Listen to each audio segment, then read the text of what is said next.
Hello, everybody.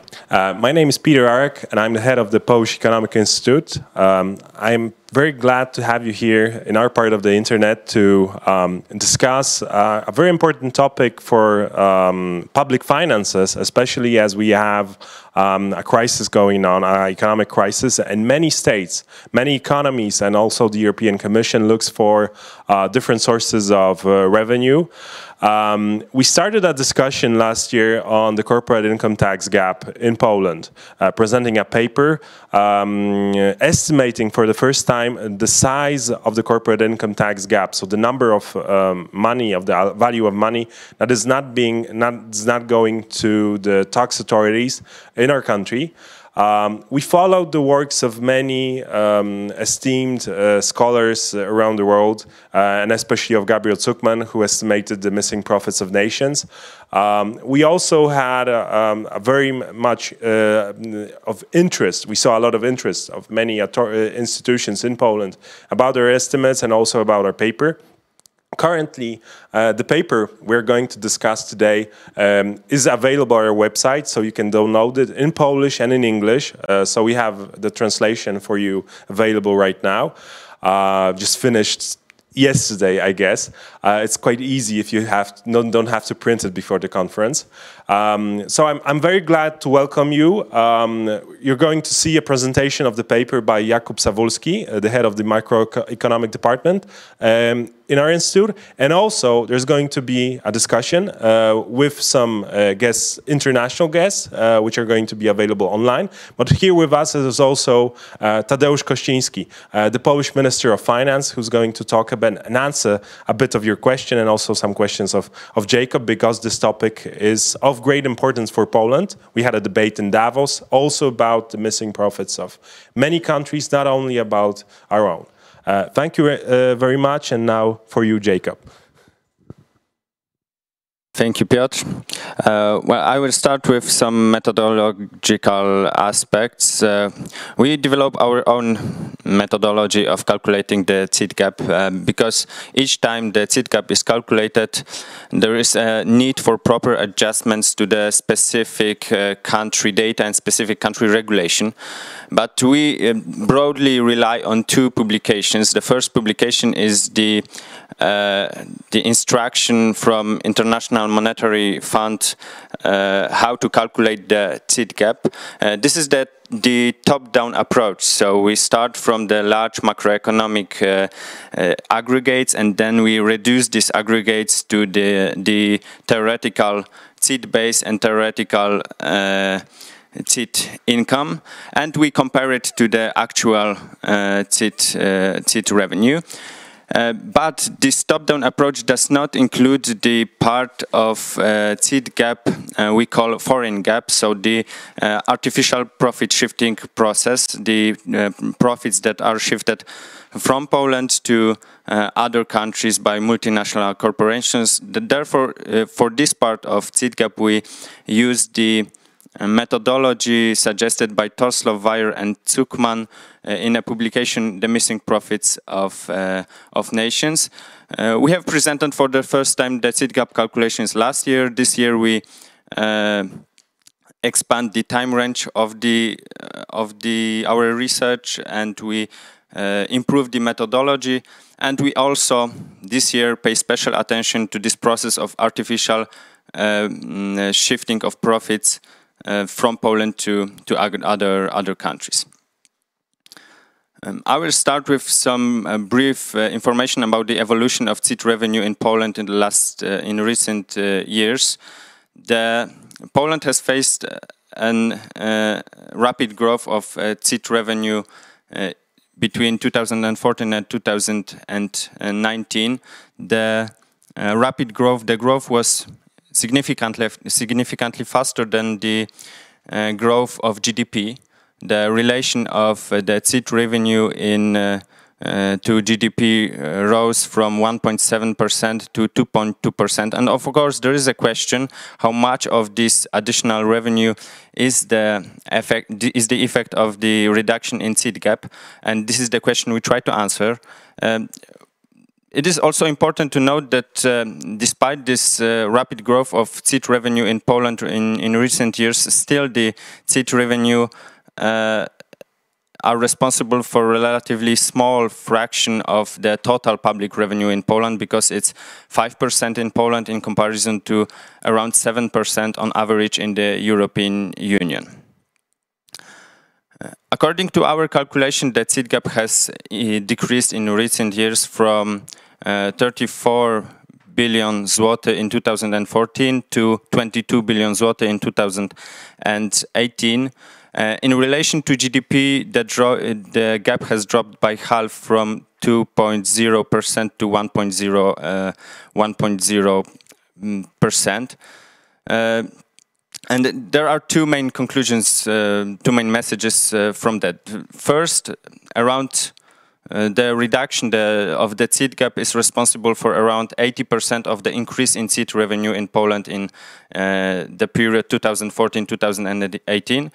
And the second message is that the CIT gap is the decreasing problem, but still important, serious problem for the Polish economy, because it's still around 1% of GDP loss in total public revenue.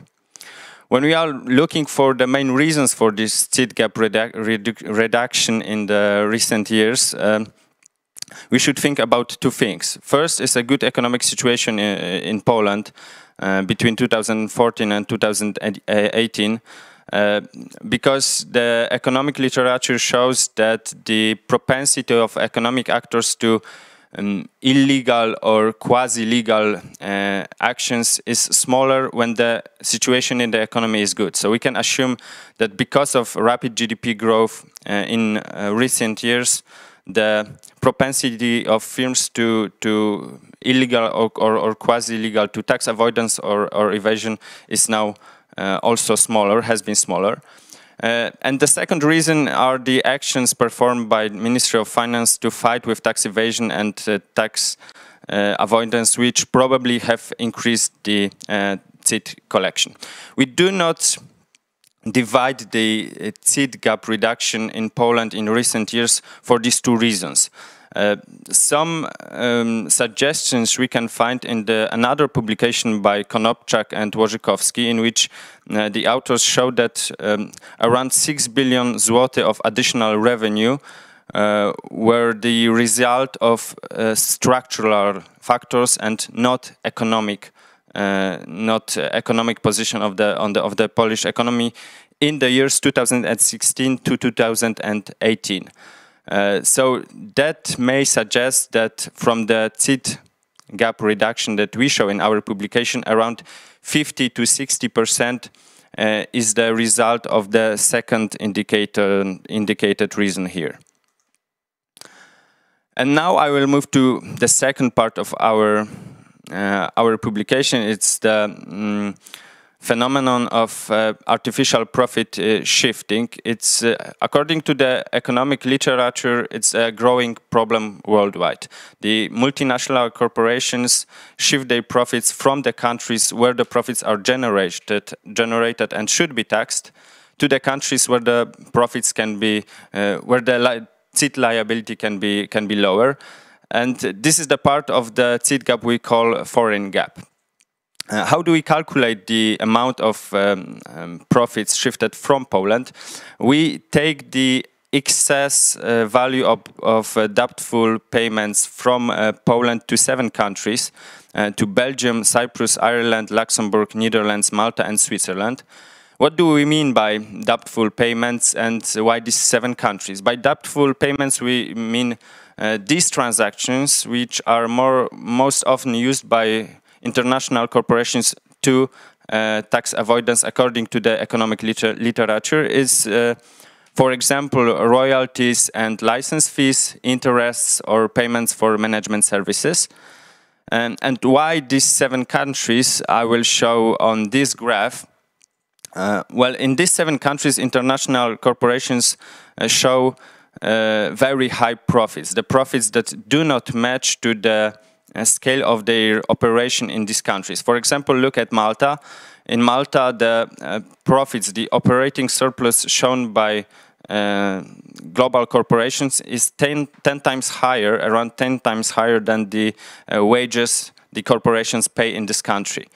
And this is the case in all of these 7 countries. What is more, the profitability, so measured profitability of foreign and domestic, the foreign companies is significantly higher than in domestic companies that operate in these countries. And this is the case only in these 7 countries. And this is not the case in other, for example, EU member states.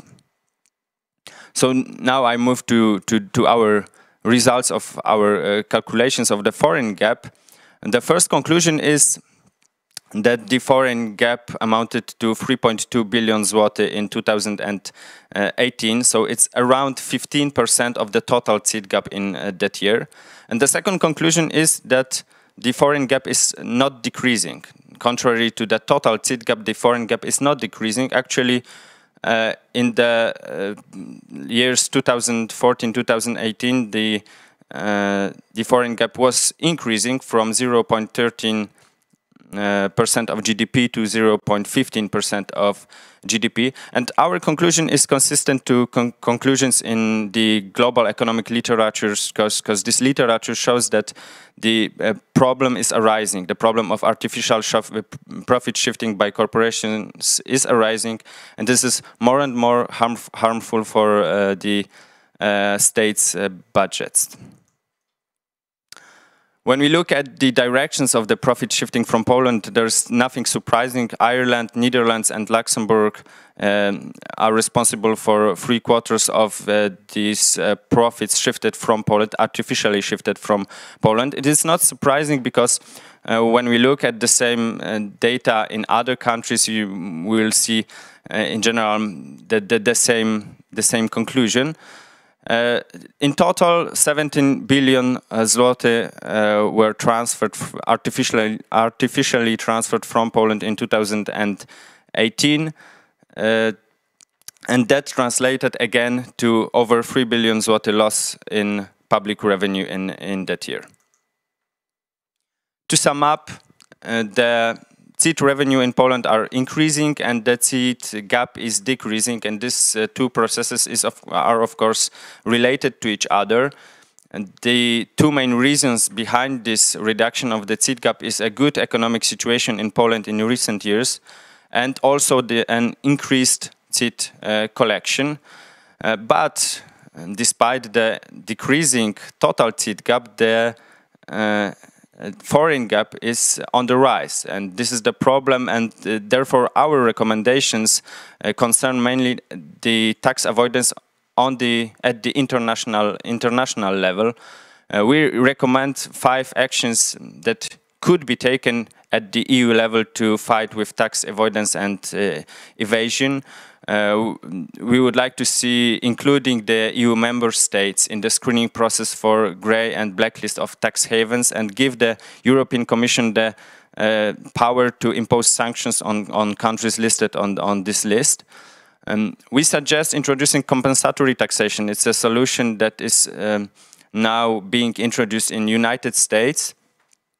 We suggest also a full disclosure of information on tax strategies of foreign companies in a standardized format, the same applicable for all EU member states. And finally, there is a huge need for solidarity in fighting tax avoidance and evasion in European Union, because as I have shown, there are some EU member states that use unfair methods to attract profits from other EU countries. And a separate issue is the topic of potential new sources of revenue at the EU level. The economic crisis caused by COVID pandemic may be a stimulus for intensifying the talks about the pan-European taxes. And we would like to discuss today with Minister Kościński and Zsolt Darvas from Bruegel the 4 proposals of such pan-European taxes: digital tax, passive income tax, payment for using the common market, and financial transaction tax. I leave you with this slide. I hope to discuss these proposals later. And now I give the voice to Minister Kościński and please for a comment for this presentation. Thank you. Good morning to everybody. Welcome here from Warsaw. First of all, I'd like to thank very much the authors, Polish Economic Institute, for developing this report, and congratulations. It's a very, very difficult topic to actually assess. As we heard, the value of CIT in Poland in 2019 was about 51 billion zloty, which was about 15% up year on year to 2018, and about 50% up on 2015. So a very good result here. It's now 2.2% of the GDP, so up about 0.4% of the GDP. It's a very good tendency, of course, bearing in mind what we've been doing in Poland the last few years. We implemented the Polish Special Economic Zone, so we transformed the Special Economic Zones so that the whole of Poland is an economic zone, where companies can get from 10 to 15 years tax-free if they meet various parameters.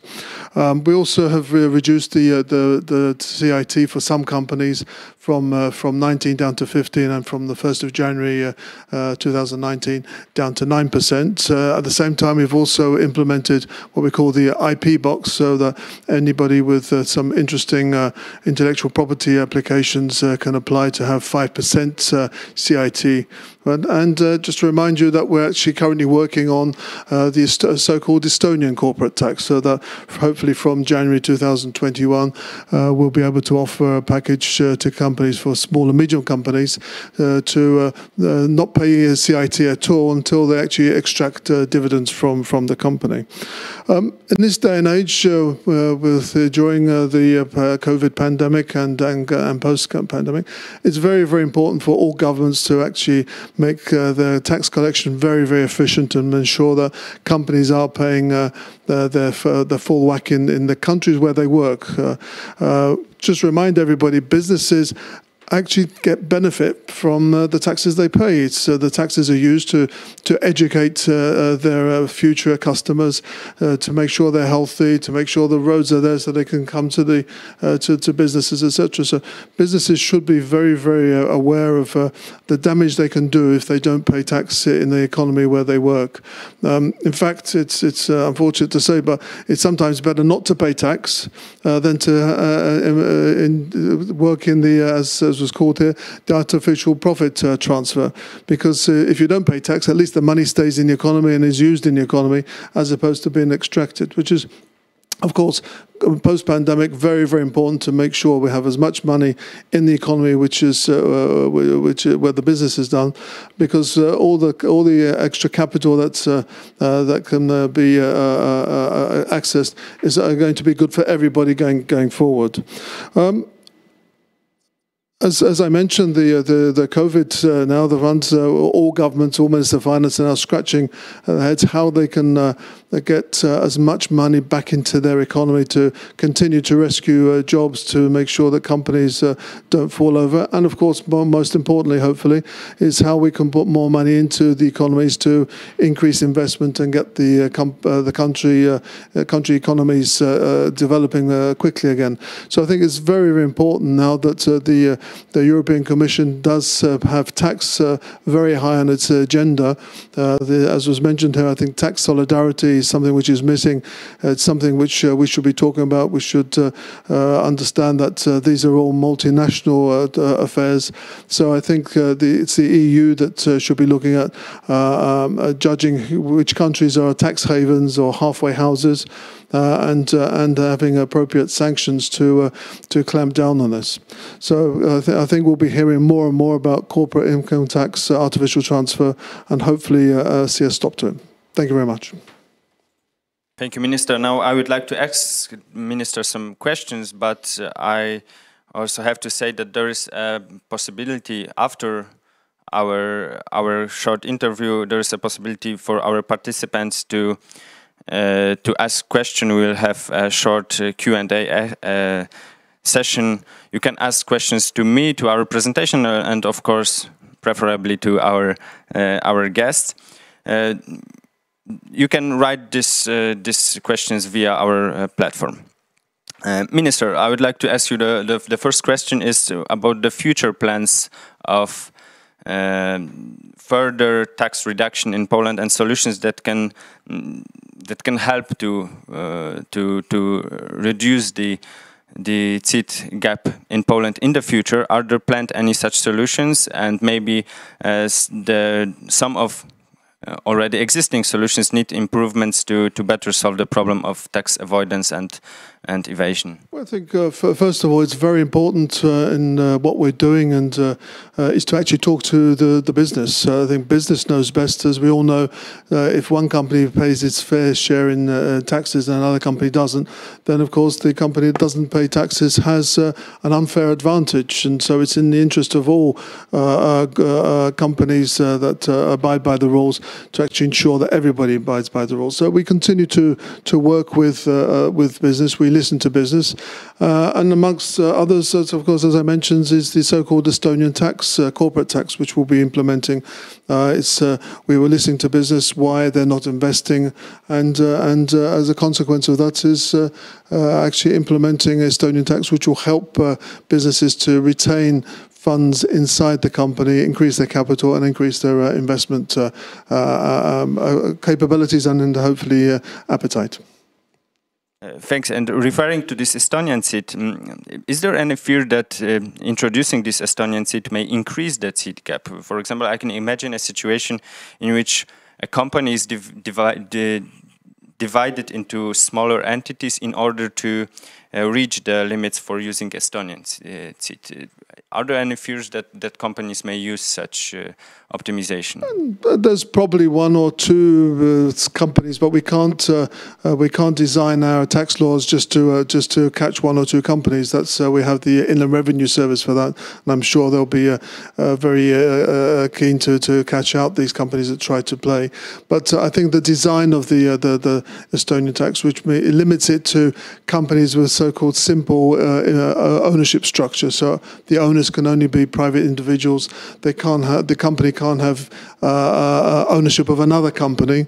They have to employ people. Over 50% of the income has to come from it has to be operational income as opposed to investment income. I think these sort of parameters will limit the scope for anybody to play the game. Okay, thanks. And now moving to more international level, I would like to ask, what is the Polish agenda in relation to the mentioned proposals for new pan-European taxes? I mean, digital tax, passive income tax, payment for using the common market, and financial transaction tax. Which of them you find most likely to be introduced in the near future, and which of them you find most desirable, the best of listed to introduce? I think one of the first taxes which should probably be implemented is, of course, digital tax, because with the pandemic has shown that we've gone more and more digital. We use the internet much more. We make purchases on the internet, and we can't have companies who are based outside of our domestic jurisdiction, our economies, making money in our economies and extracting that money and taking it out, because that reduces our capabilities of investing in the infrastructure for the benefit not only of the population, but for the benefit of those companies who actually deal in our society. So I think it's very important that we stop extracting funds from our economies.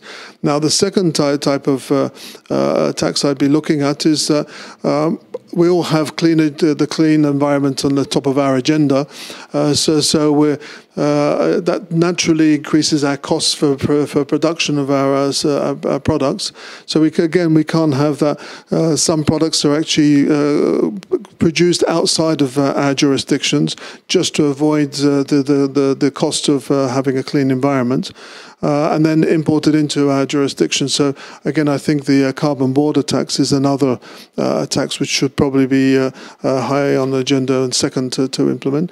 And another one, of course, is that we have a very big market in Europe, and these multinational companies are leveraging that and making, I think, not necessarily unfair advantage, because it's the advantage of being big, but compared to our small companies, they actually have better benefit. So I think they actually should have more tax levied on them to compensate for us actually creating this very large market. So I think again a market fee.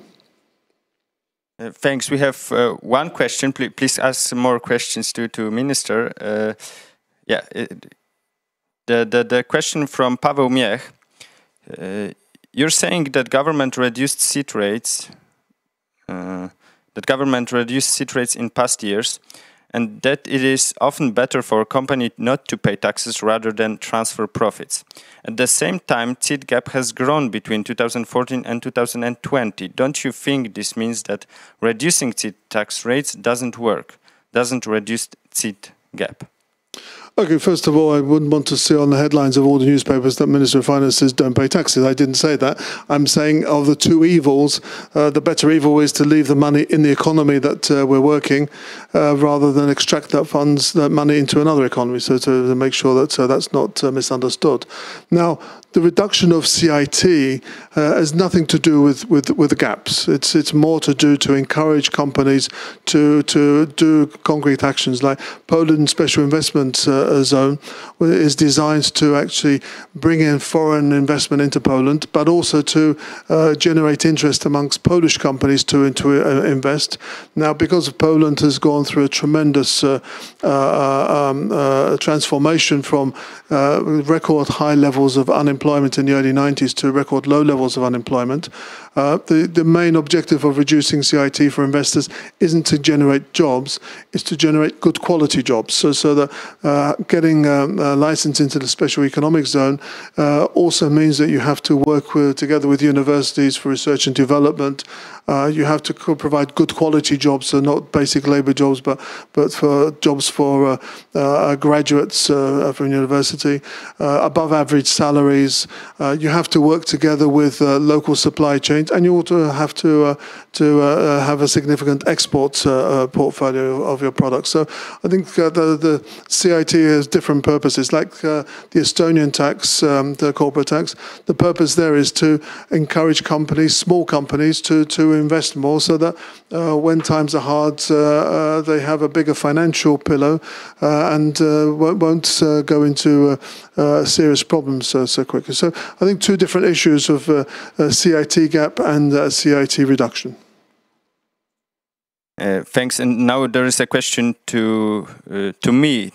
How do you assess the possibility of implementing one methodology for estimating CIT gap for all EU member states? Well, this is very problematic because we can have one methodology for estimating VAT gap, because the VAT is the VAT value-added tax is.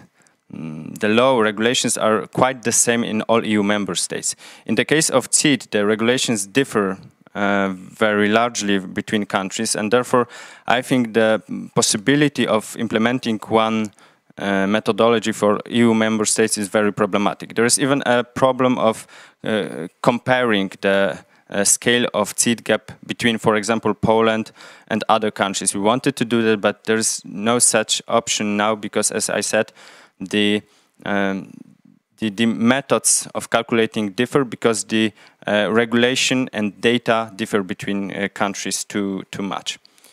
And again, the last question to Minister Kościński, because the question is to the Polish Economic Institute or Minister Kościński, but I think more to Minister Kościński. Experts from the Polska Karta Suwerenności Cyfrowej call for the introduction of a digital tax. Does Poland already have a temporary project like other EU countries? We have been analysing the concept of digital tax for a long time in the ministry, but we all firmly believe that the best type of digital tax is more of a pan-European tax, or even better, a global tax. Unfortunately, it looks like at the moment it's in the foreseeable future we won't have a global tax, because the United States has moved out of negotiations with the OECD. So we're now looking to see what's at least pan-European, because I wouldn't want to have that every country in Europe has its own digital tax, because that will cause significant problems for everybody, both on the collection side, but also on the service provider side, that they have increased costs. And of course, then we'll start opening up arbitrage opportunities again, that they'll do business from one country to another to take advantage of different tax rates. So I think the best is to have one global, which doesn't seem feasible at this stage, so a pan-European.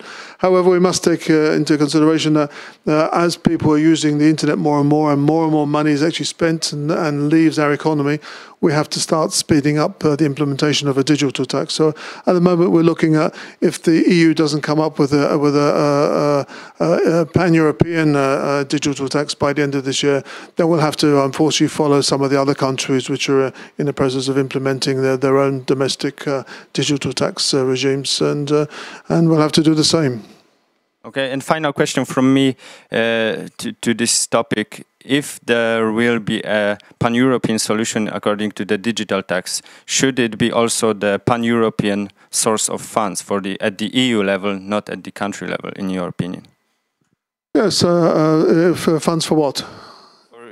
EU budget, Yes, EU budget. Absolutely. I think these taxes we're talking about, so digital tax, carbon border tax, market tax, or financial transaction tax, these are all types of taxes which should actually go into the EU budget and then be distributed from the EU budget, as opposed to domestic taxes. Absolutely. Thank you very much, Minister Kościński. We are now moving to the final part of our conference. Please give us 1 minute to solve the technical issues.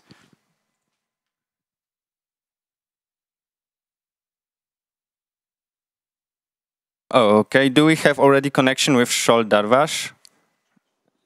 Hello, good morning. Can you hear me? Yeah, we can hear you. Thank you very much. Zsolt Darvas, Senior Fellow at Bruegel Institute. Zsolt, thank you for participating in our conference. I would like to ask you at the beginning the same question I have asked to Minister Kościński. From these 4 proposals, digital tax, passive income tax, payment for using the common market, and financial transaction tax, which of them do you find most likely to be introduced in the near future, and which of them you would judge as the most preferable, the best of listed for introducing in the near future? Now, my answer will be almost identical to the answer of Minister Kościński. I would also add the 3 main taxes that he listed. Namely, first, the digital tax, the second, the carbon border adjustment, and the third one is a fee on large companies for accessing the single market. But before elaborating these issues, let me first of all mention that coming to an agreement on taxes in the European Union is extremely difficult, because tax is a national authority. It doesn't belong to the competencies of the European Union, and it means that the 27 member states will have to have a unanimous agreement on agreeing any pan-European-wide tax. And as also your nice study showed, that there are some tax havens in the European Union, most notably Luxembourg, the Netherlands, Ireland, and to a lesser extent Belgium, Cyprus, and Malta. And I mean, these countries typically resist all kind of harmonization of taxes. So I mean, the challenge of having or obtaining a unanimous agreement, I think, will be always with us. And this will, in particular in corporate taxes, this will make any agreement very difficult. But coming to the specific proposals, I think the broadest agreement is on a digital tax. Even before the pandemic, there were lots of talks that digital companies have many opportunities to shift their profits to low tax jurisdictions, thereby they avoid paying a very large share of taxes, and this causes major tax shortfalls throughout the world, including in the European Union. And I agree that the crisis made this problem even more severe, in particular because these digital companies largely benefited from the pandemic, because there is much more demand for digital services. So at this time, I think it's even more important than before to come to an agreement on digital tax. Now, as Minister Kościński mentioned, the United States left the discussion at the OECD. At the OECD level, there were about 140 countries which were participating in a negotiation for a global digital tax. But I have to say that I suggest to wait for the results of the elections in the United States, because if Joe Biden will be the next president of the US, then I could see the possibility that the US would return to the table on taxing digital companies. If Donald Trump will remain the president, then certainly it's very, very unlikely. So I think the EU will have to wait till November for the US elections, and then decide. If the US would eventually return to the global discussions, then the global discussion will have to continue. But if the global discussion will fail, then I very much recommend the European Union to introduce a digital tax in a unilateral way, because clearly digital companies, especially the biggest one, which are all based in the United States, they shift their profits and subject to very, very low level of taxation. Thank you. And what do you think, how should countries behave if the digital tax solutions will not be developed at the global or EU level? Is there any sense to introduce a digital tax for one country at the country level, single country level? The short answer is yes. And in fact, a number of countries like France, Czech Republic, Denmark are considering that tax, and even some of them have announced that in the absence of a European or a global tax, they will introduce a digital tax nationally. And, I think this type of tax is the most feasible because still, people will continue to purchase on Amazon, will use Zoom, and will use many other digital services. And these big US companies will not leave the European Union market just because they will face some taxes, because they would make very significant profits. So I both expect and also recommend member states that they should introduce digital taxes unilaterally if there will be no European or global digital tax. Thanks. And now I would like to return to the decision-making process at the EU level on the tax topics, because what steps could be taken to reach agreement between EU countries on the tax topics? Because as you've said, and as we know, all the countries need to have to agree for any tax solutions. So how to reach this agreement? How to even force some of the EU countries to accept the common tax rules in the European Union? So for some tax policies, and in particular for the digital tax, I see a somewhat higher probability for a European Union-wide agreement. But for the others, I think it's much more controversial and much more difficult. And certainly the difficulties lie in some of the unfair tax practices which are applied by some member states. And let me mention very importantly that the European Commission proposed, and also there were negotiations for a common consolidated corporate tax base in the European Union, which in my view is inevitable for the single market to function properly. Now, this common consolidated corporate tax base would mean that the accounting rules on how to account what is the base for corporate taxation would be harmonized across European Union members. And in that case, countries would have almost no scope for very specific tax practices to attract very large inflow of capital and profits. But unfortunately, these discussions have broken down.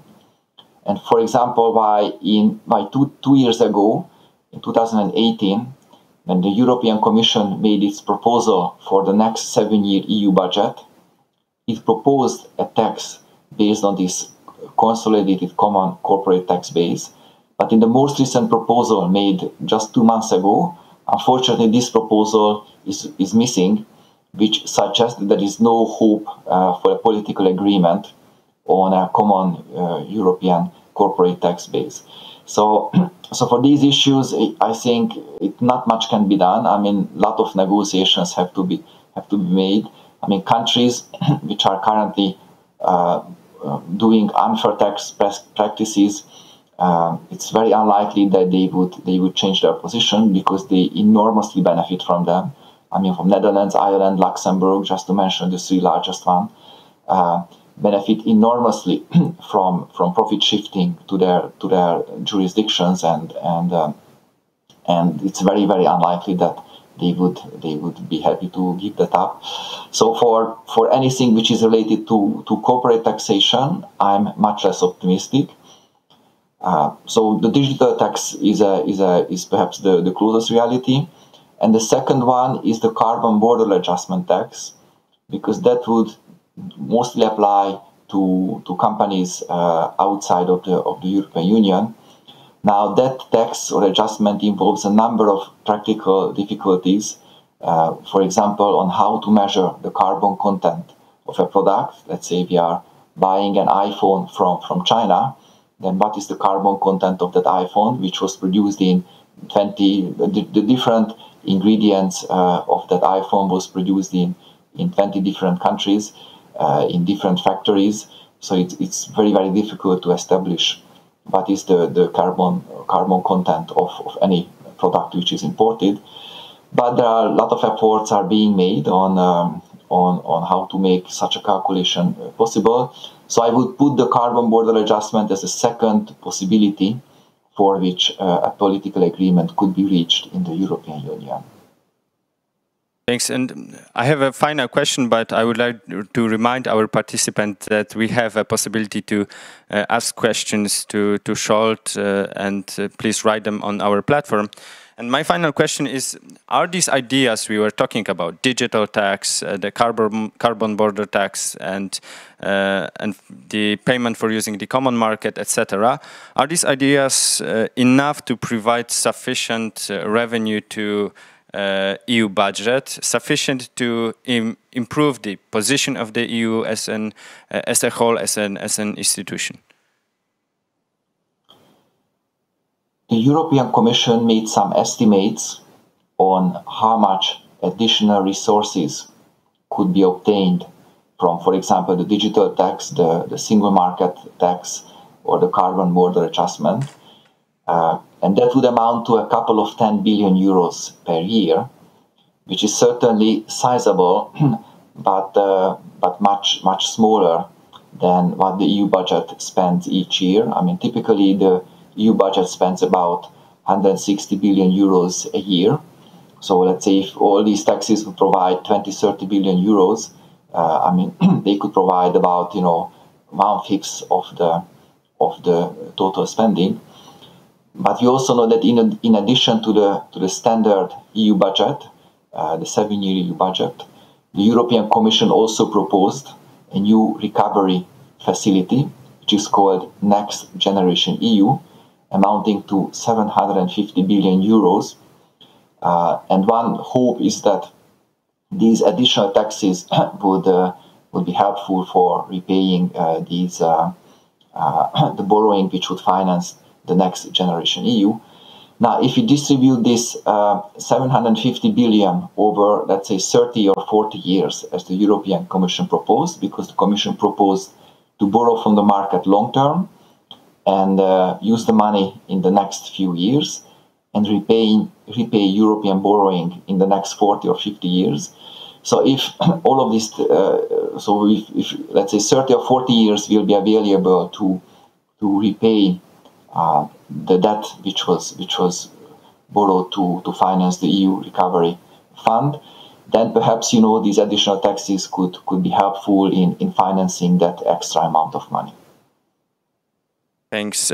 We have one question from our audience. I think this was the question to Minister Kościński, but I think it's also a good question to you. Do countries like Poland have instruments to stop the rising foreign CIT gap, or this is rather EU issue? That's the question. But as also the minister mentioned, member states, especially in Central and Eastern Europe, make a lot of efforts to attract foreign capital, also in the form of offering free tax or no tax for a decade and other benefits. And so for those companies which are attracted to establish factories in Central Eastern Europe, including in Poland, I think the intention for these companies to exempt them from taxes is clearly there, and that part of the gap would not be reduced. Now, if you consider other companies, like also in your presentation you discriminated between domestic CIT gap and foreign CIT gap. If you look at companies which are shifting profits, the problem is that it's extremely difficult, to quantify which profit is actually shifted. As you also mentioned, sometimes companies do, very complicated and sophisticated financial transactions. For example, they grant a loan to the subsidiary, and the subsidiary will pay interest abroad, and that interest is not really, the compensation for the loan, but the interest is mainly serves, shifting profit. But there are also other companies, which really borrow from abroad, for example, because they can get, a better interest rate from borrowing from abroad than borrowing from a Polish bank. So it's quite difficult to detect which part of dividend and interest payment abroad constitute profit shifting with the aim of limiting taxes paid in Poland, and which part of that is really genuine economic activity, whereby, for example, a Polish company or even a foreign company makes advantage of more efficient foreign financial markets. So I have to say it's very, very difficult to disentangle the two different forms of let's say, interest and dividend payments abroad.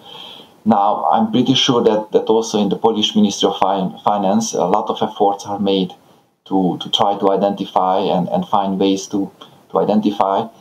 But my sense is that it's a very, very difficult effort, and perhaps that's also the reason that countries have not yet found good solutions for that.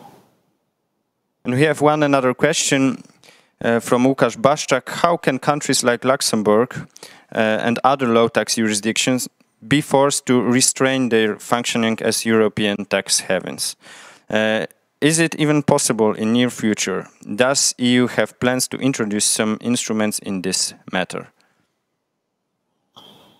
Now, this is the million-dollar question, I have to say, because, as I said, taxation is purely a national competence in the European Union, and Luxembourg does not, and also Ireland and the Netherlands, does not violate any European Union law in order to start an infringement process.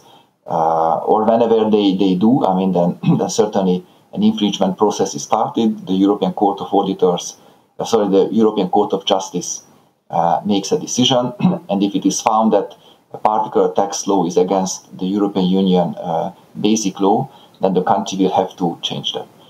But the fact that these countries continue to employ these unfair practices shows that what they are doing is not against the European Union law, and this makes any sanctioning mechanism extremely difficult.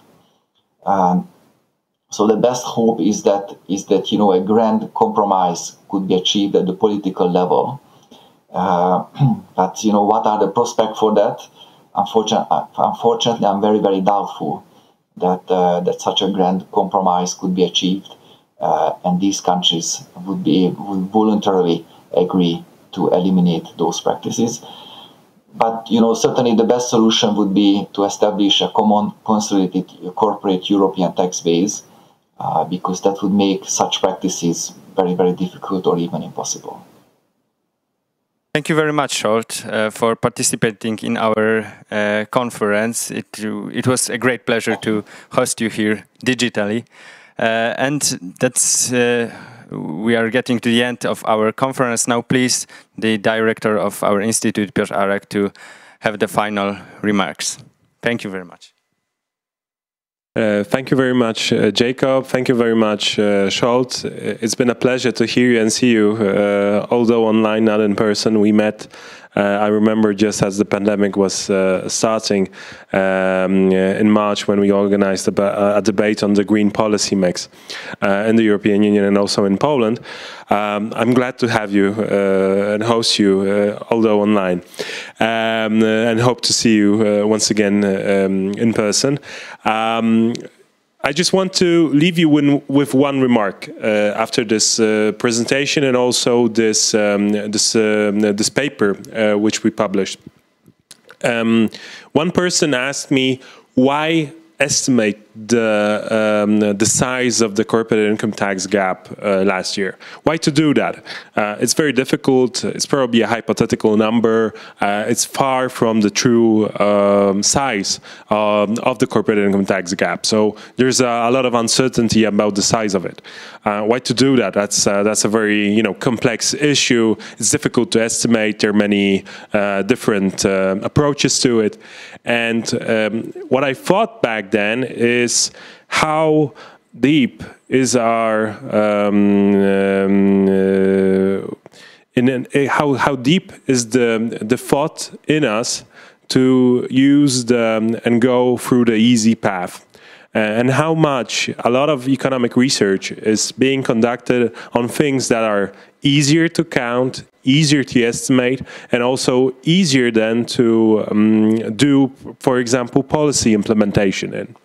And I thought that this is a very good remark that someone did, that if we don't try to estimate something that's very complex and difficult, then probably we won't get any solutions in the near future. Because we know new taxation on EU level, it's not a question of this year.